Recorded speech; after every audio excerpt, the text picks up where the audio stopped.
運動前應該點樣熱身？其實運動前熱身係非常之緊要。我哋可以分為兩個部分。第一部分咧就係做一啲簡單嘅帶氧運動，例如10至15分鐘慢跑。第二咧就係針對翻一啲肌肉群進行動態嘅拉伸運動。動態嘅拉伸運動咧，其實可以提升身體嘅靈活度同埋預防受傷。我哋可以睇下，其實有研究顯示咧，動態嘅拉伸運動咧，比靜態拉伸運動咧更加有效去幫助運動員咧去應付高強度嘅運動。咩叫係動態拉伸啊？其實係以動量同埋主動肌肉收縮伸展去完成。其實簡單嚟講就係模擬翻你一陣間要比賽運動嘅動態形態，而且個強度咧係由低至高。譬如如果跑步，我哋就要模擬翻跑步嘅姿態，由慢去到快。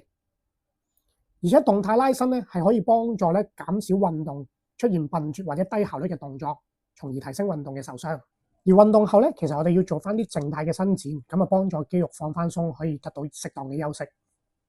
跟住有人問，如果我長時間需要坐喺度做嘢，點樣可以改善翻個姿勢？咁我哋呢個正確姿勢咧，坐喺度咧，第一樣嘢就係條腰咧唔好昂起啦，需要直啦，同埋要留意翻咧頸咧嗰個位置咧唔好有前傾，盡量咧眼水平線直望係一個屏幕嘅上緣1/3。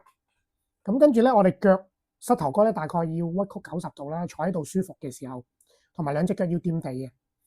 咁我教大家一個好簡單嘅小貼士，有一條毛巾可以將佢咧捲成一個圓柱體，咁跟住放喺咧腰部嘅上高，咁樣其實係可以承托翻腰部應有嘅弧度，咁啊從而咧減低腰椎嘅壓力。